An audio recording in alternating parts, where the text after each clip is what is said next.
fiction, science fiction, horror, fantasy, crime, LGBT, thriller. You have now entered the House of Mystery. Welcome back into the House of Mystery. I'm Al Warren, Mr. Mr. Hangtooth Dave. Hangtooth, Snaggletooth. Yeah. No, I've lost a sounds tooth. mean. Hangtooth sounds kind of interesting, like a doctor. Dr. Hangtooth.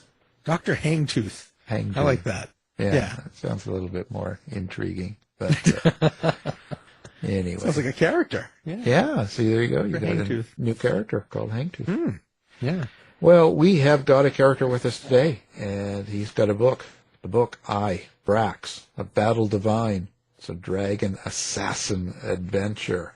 Mr. Author Slade, thank you for being here. Yeah, you're welcome. I want a cool nickname too now. Snaggletooth is perfect. So I don't think you can top that one, actually. Yeah.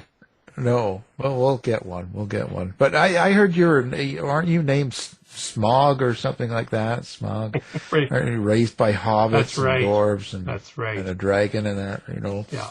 Do you do a lot of drugs as a kid or something? Or?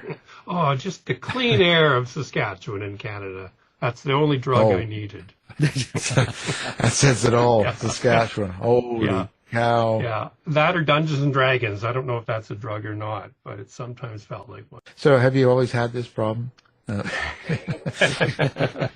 writing problem? I mean, yeah, like, right. So, yeah, why would anybody get into the writing world? I mean, besides all of the money I know. and the pop fame, you know, all that stuff. I've been asking myself for 30 years, so... Yeah, it's just like we could, you know, I would think because, you know, were they Lady Gaga and Author Slade? I mean, they're the two most popular names on the internet. So I have never heard those two names at the same time, but I think, you know, I did. It's the first. I did get into writing early. Like I used to write quite a bit. I read a lot, like most writers. I would read all the time as a kid, and started writing poetry, which I've always been horrible at, but short stories and that sort of thing. And I blame it all on my grade 11 teacher who made us all write a short story, and I got 100%. And I thought, wow, this must be what I was meant to do. And I've been cursed ever since. We've got her on the other line right now. She has something to say about this. Oh no. Oh no. Yeah, that 100% was a mistake. Yeah, I'll say. No, but so you get into writing and you start putting it down. But fantasy, so that's even. So what is it? Are you into world building? Is that sort of where it comes from for you? Like you like building a world and you like having magic and beings and dragons and all that sort of stuff. Is that really important to you when you're putting together a story? Yeah, I think the thing about fantasy, I've written in several genres. I've written kind of horror, mystery, and kind of historical horror too. You know, so you're doing all this research, and there was something very freeing once I switched to fantasy, just because I got to make it all up myself. I mean, it's based. You have to keep track of everything, so that can be complicated. But there was a real joy to just not having to worry exactly what happened in history, to make my own histories. And I really just kind of I think it gave me kind of that extra burst of creativity, being able to do new things that I hadn't tried before and to make up new things. And so that was really kind of what brought me into fantasy, other than having read 10 billion fantasy novels. Well, speaking of keeping track of everything, you know, with your world building, especially for fantasy work, and, you know, creating your characters and such, how do you make sure your continuity is on point? Do you have a series Bible? Do you have a system and tools that you use? Yeah, I do. I do a lot of my writing on Scrivener, and Scrivener allows me to keep kind of different files kind of just at hand. And I will admit that I write kind of by the seat of my pants. So this Dragon Assassin, there was a Dragon Assassin series before I wrote the Brax, and it really just kind of, I didn't world build first, which I'd done. I'd written another fantasy novel before that and did all this, you know, written everything out about what the world was about. And in this one, I just wanted to charge ahead into the story. And so I built it as I went along. And then I had to take copious notes on all the things that I had kind of made up and made sure that they were all, coming together. And it's not bad when you have one novel, but I really found that by the, third, fourth, and fifth novel, by that point, there's been so many characters, so many things happening, or that have happened, that I really had to go and reread my own books, which can be painful. And I was lucky enough that some of my novels, that whole series have been turned into audiobooks. So that was also really helpful to get the story back in my head and the pacing, and to hear another voice read it to you. And that just kind of allowed me to, get back into that world. And so what's the premise of this book, Battle Divine? What's going on? So Brax it's a standalone novel set in the Dragon Assassin universe. And I'll just very briefly say that in the Dragon Assassin universe, it's all those 5 books are all told by a young woman named Carmen, who's an assassin. And she actually eventually gets this dragon, Brax, because in this world, assassins all ride on giant black swans. And so she eventually gets a dragon, so she's better than the other assassins in that sense. And they go through all these adventures that are, I guess, fun, but also dangerous, and all the things that you expect in a fantasy novel. And the one thing that I loved about this Brax character, kind of like Smog, is that he is just he's very intelligent. He's a smart aleck. He's very snarky. And more I thought I really have to write a book from his point of view.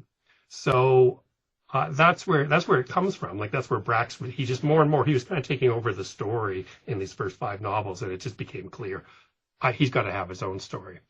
And so it is the snarkiest, meanest, most horrible dragon with a heart of gold who doesn't like humans at all, although he puts up with Carmen.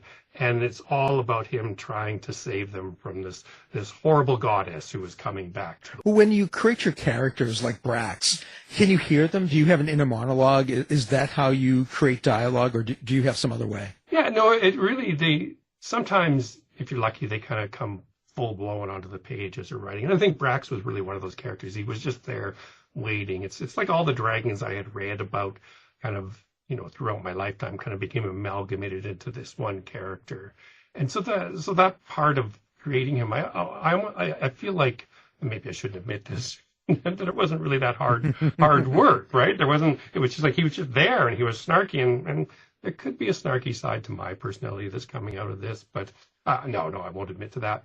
But he really just felt like he was full born as soon as he was in the story.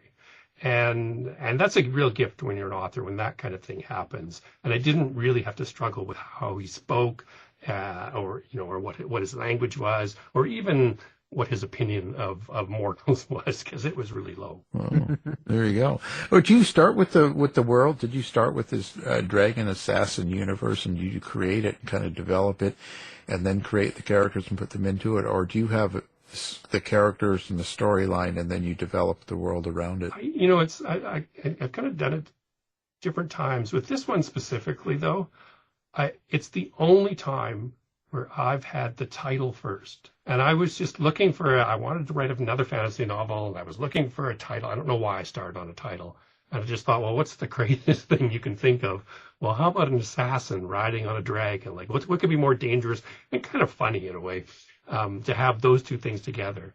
And it really kind of unfolded from there, because, authors start asking themselves questions, right? Like, who is this assassin, and how did she become an assassin, and how did she get this dragon? And those are all the questions that kind of get answered in the first 5 or 6 chapters of the novel. So it really came from the title first, which I've never done before. And it seemed to work, because now there's 6 books that have kind of leapt out of that title. Well, that's crazy, isn't it? So your interaction with your characters, it's pretty personal. Like you hear them, feel them, and that sort of thing. Yeah. I think when writing is going really well, we all complain about the labor and the ditch digging of writing it out. Oh, it's so hard. But when it's going really well, it feels like you're immersed right into that world, and that it's just kind of happening naturally, that this is the way it was meant to be. And I think, and it doesn't work like that all the time, but when it does hit that really kind of pushes you on into the next chapter, the next world. And I can really hear them. I think it's kind of interesting when, to me, again, mentioning the audiobooks, to hear somebody else read it and I go, oh, I have a different take on, that's not what I heard in my head. And then eventually, if I listen to it long enough, their voice becomes my voice of my characters in my head. Right. Yeah. So you do a lot of drugs then. Yeah. Oh, yeah. Keeps me going. Yeah. Well, that's important, So do you when you put this story together and you kind of develop it and the characters go through these different things that happen to make the story, do you find that some sort of a meaning develops or a subtext that you kind of maybe didn't write with the intention, but it does come out and you kind of maybe hope that it gets across to the reader? Yeah, I think with these books, they're action adventure kind of fun novels. So I wouldn't want to say that they go into a really deep kind of moral quandaries and that sort of thing. But you really, even having said that, so much of it is about trust. Like, does she trust this dragon? Does the dragon trust her? But also it has to, because she has a twin brother who they've had this very complicated relationship. They were both trying to be assassins. And at one point, he actually gets in a sword fight with her and she ends up losing an eye, which, you'd kind of hold a grudge about that. And so when that's just the action that happens, right? But when I start to look at how the characters interact with each other, I start to think, well, how, what's it like to be a sibling? Of course, I have my own siblings. And what is it like to forgive someone who has done something horrible to you? So those kind of stories are underneath. I want to say that, the action is kind of the main thing, but underneath it, there are these little kind of ideas about, what are the important things in life? And of course, for Brax, the most important thing is reading. He is a dragon who loves to read, and that makes him special to me. Yeah. And so the violence and the action, like when you were talking about that.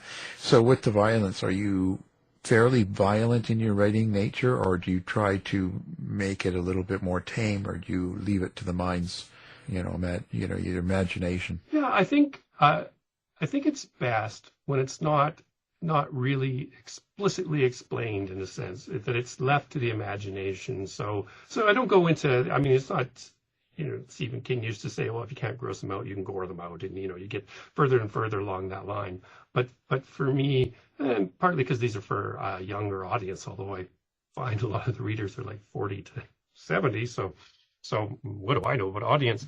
But I really, when I'm looking at the violence, it's more just that suggestion. And I want people to have not the gross out of violence, but the feeling of how hard it could be, or how bad it can make you feel, that sort of thing. Yeah. And so then are you conscious, or are you do you stay aware of what the sensitivity in the world is today and stuff? Or do you think about that as you write the characters and how they talk to each other, or what goes on? Are you sensitive to that? I think I can't help just because I live in the world today, and especially these characters are, they're supposed to be medieval kind of in a sense, but they still have kind of similar ideals to what we have today. It would be harder to think exactly like how a medieval person does. So I think those things still kind of seep in a sense. And because it's running for a younger audience, that's why I don't get into the really big violence, or there's not a sex, and because again, it's a younger audience, and there's not really a lot of swearing, or if the swearing happens, it's more that kind of fantastical swearing. So I'm aware of that at a level when I'm writing. Most of it when I'm done that I go back through it and kind of look, and is this too far, or is it not too far? And I do have readers, and they also go to editors, and the editors are usually the ones who go, oh, can you pull that back a bit? And then I go, okay, I'll let that one go. Oh, and you say no. That's right. If it's something that's really important. Yeah. No, sometimes you go too far. Sometimes not. That has to stay there. Yeah. That's kind of crazy in that. So what do you look for yourself when you pick up a book? And it can be fantasy, or do you read other genres, or fantasy you're kind of it's kind of what you go to? No, I tend to read. I mean, I really grew up on science fiction and horror and fantasy, and I tend to read nonfiction and kind of everything that I get my hands on. What I really look for, I guess, is kind of what I'm in some ways what I'm looking to do when I'm writing a novel. Is I'm really looking for something that, if it's a fantastical novel, I want to disappear into it. I want it to be so good that I kind of forget that the world is around me, the real world, and I'm in that world. Kind of like the feeling that I got when I was 13, 14, when I was reading The Hobbit. You jump right into it and nothing else exists. And so that's what I'm looking for in kind of a fantasy novel. And I will admit it gets harder the more you write and the more you have little things can kind of tick you off when you're reading and going, oh, I could have done, or they could have done that differently. That's what I really, in fiction, that's what I appreciate. If I'm reading nonfiction, it's really just getting new ideas and learning things that I'd never, haven't experienced yet, or haven't looked at something in that way. Yeah. And writing from, let's say, a female point of view, or a female lead or a character, is that a challenge for you? Well, it wasn't with this series, especially with 5 books. I better get that right. It's certainly, I think one of the things about being a writer is you have kind of empathy for both sexes, for whatever people are going through. And so you have an understanding of it. And you can get across just enough to, and this is another author told me many years ago, you can get across just enough to fool people. And so if I write the character well enough, then they believe that I know the inside, mind of a 15, 17-year-old girl, that I can think exactly that way. And it's not that I can, but I can do it well enough that it fools the reader, or it's like the magician's trick. They believe in the magic. And that was kind of really good advice I got from an Australian writer quite a while ago. Yeah, I think it's about writing because the character's the most important, and it's more about being able to express, what they're going through. And it doesn't always have to be about necessarily, it doesn't make a difference in a lot of points, you know what I mean, about their sexuality necessarily. No, yeah, as human beings, we're going through a lot of the same things. Obviously, biologically different things, but we're still experiencing life in the same way. And so that's pretty easy to extrapolate from. Probably aliens are probably harder to write in some ways. Yeah. Or dragons, for that matter. You're always having to remember, oh yeah, he's got talons and he breathes fire, and what's that like? And those seems like silly questions in a way, but those are all things that you need to understand at a level when you're writing, because they're not going to act the same way as a human does when they get stabbed. Right. And that's got to take, I would imagine that's got to take a lot of time. I've never written in fantasy or even thought in that way, but you would, coming from a nonfiction writer point of view, I would think about each character and put yourself in their setting. You kind of have to understand where they're coming from to try and picture their reactions and actions and feelings. So it's the same thing as, I guess, a dragon, for instance. Yeah, and I think some of that, some of it comes naturally once the character's kind of there in your head, but a lot of that fine-tuning of those kind of details that really make it believable are in the rewriting and looking at things, am I looking at this as if I'm a human being writing about a dragon, or am I actually picturing how a dragon would experience it? And again, it sounds silly, but it's what you have to do to get the story across and to get the reader to believe and to fall into the story. Yeah. Do you find yourself dressing up like a dragon? Do you have a little outfit costume and you gotta go around and Yeah, I go around and get candy from the neighbors, but then they are calling the police because it wasn't October 31st. So that was a bad idea. You can't do that in June. Come on. No. They might notice. Even in Saskatchewan, they might notice, right? Yeah. They would. So what do you think the biggest challenge is to writing a fantasy novel? For me, it's probably controlling it, because, as I said, some of my other novels are kind of set in historical times. So you kind of have this framework that you can kind of work your story into. And, these are the things that happened at that time, but you can kind of move your story around. But it's with fantasy, you can kind of go anywhere in any direction. You can put anything into it that you want to, that should exist within this world. And so finding the right things instead of, making it into this whole blender of a whole bunch of different elements that you really think are cool, finding those right things are probably the hardest part, because your imagination can just soar in all these different directions. And so in some ways, there's a little bit of controlling your imagination, or at least maybe controlling is the wrong word because that doesn't sound artistic. It's focusing your imagination on what this story needs, not necessarily what you think is cool. When you create a world, or when you have this world of dinosaurs and you might have magic, or you have different things in the world, right? How do you base that? Like, do you create your own ideas completely, or are you taking kind of what's out in the written world, so to speak, out there already now, and you use kind of the old logic of what magic and dinosaurs do, say, and all that stuff? Do you kind of follow the patterns, or are you creating your own, or how does that work? No, I think I'm still following kind of the patterns, even the patterns of the sagas, the old Icelandic stories, that sort of thing. But also kind of pattern, it's really hard not to reflect the world back, even if you're writing fantasy. It's hard if I have an empire, and there is an empire, in my world called the Akkad Empire, and it's kind of based on the Akkad Empire that was on the Earth many, many years ago. And so you take bits and pieces of that and kind of the systems that they had, and kind of make up your own thing from that. Or I have characters, that are born in the further north of this country, so it's easier for me to draw from kind of Nordic traditions and use some of that language to suggest, that they're similar to the northern or the Nordic people in the world. So it's really, part of it is drawing all these things in and making them both new but familiar. That was what I was really, especially in these novels, I wanted the people to feel like they knew this world, but it was different enough that it was interesting and exciting.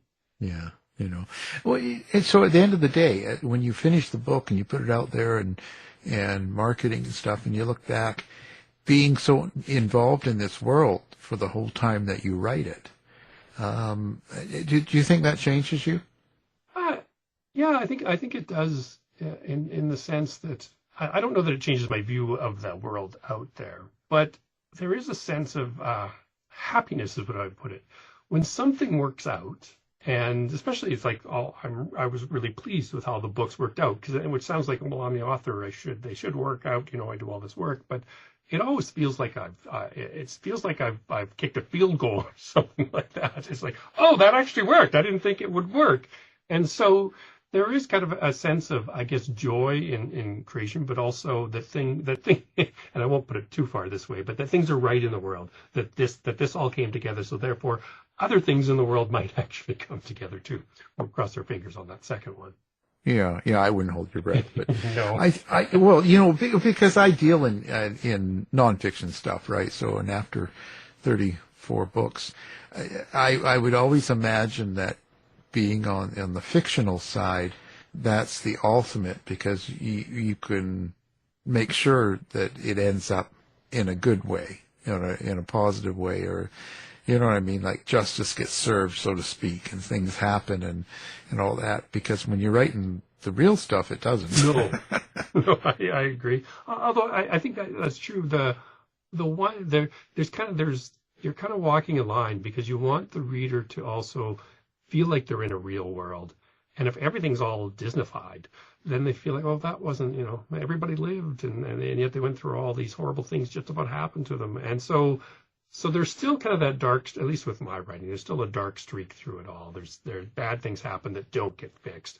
But generally by the end of it, not everyone will survive, but enough that you feel like your team won. Let's put it that way. Yeah. But you can make good things happen, or certain things can happen, and your character can, it can. Yeah. It's different than real life in that sense. That the people who do bad in a novel, generally they get, unless you're trying to get some kind of message across, generally they get paid back for doing that bad thing. They don't always win the election. That's right. Oh, stop it. Yeah. I'm terrible. Yeah. Terrible.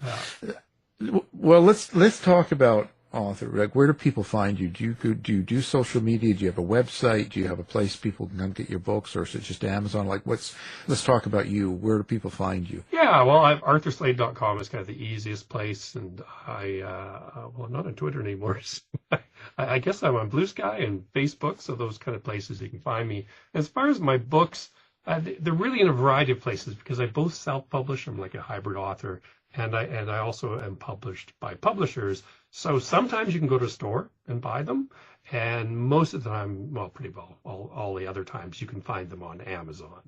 And so it's really it's a real variety in terms of trying to find them sometimes. Yeah, in today's world, it's kind of the way it is, but no, it's a good thing in a way. Yeah. I think it's good, in some aspects. So what next? What are you working on now? Well, I'm working on a fantasy novel. So I may have mentioned Dungeons and Dragons at the beginning, and I did not mention that I've listened to heavy metal since the 80s, and I thought, how do I put those two things together? And so I have a what's called a portal fantasy. So a fantasy where people walk through a portal and go to another world, kind of like Narnia, right? They end up going through the closet to this other place. Well, in my new novel, there's 5 characters end up going to another world because they go to an Iron Maiden concert. They accidentally get electrocuted and they get sent to this other place that is kind of like Dungeons and Dragons, but is also based on heavy metal. And it's called Metaloria, Highway to Hades. And it just doesn't seem to be ending. The novel just keeps going on and on. So it may be that it never gets done. Well, who said that has to be? Yeah, right? that's right. And do a Judas Priest one and a few just like tons. They may Lots get of that mentioned a couple times. Well, there you have it. We've got it all now. Well, anyway, appreciate you being here. And now your book, it's called Brax, A Battle Divine, and it's a dragon assassin adventure. And, of course, the author has been with us, author Slade. Thank you. Yeah, you're welcome. This has been a production of the House of Mystery Radio Show. To find out more about our show, guests, or hosts, go to our website at houseofmysteryradio.com.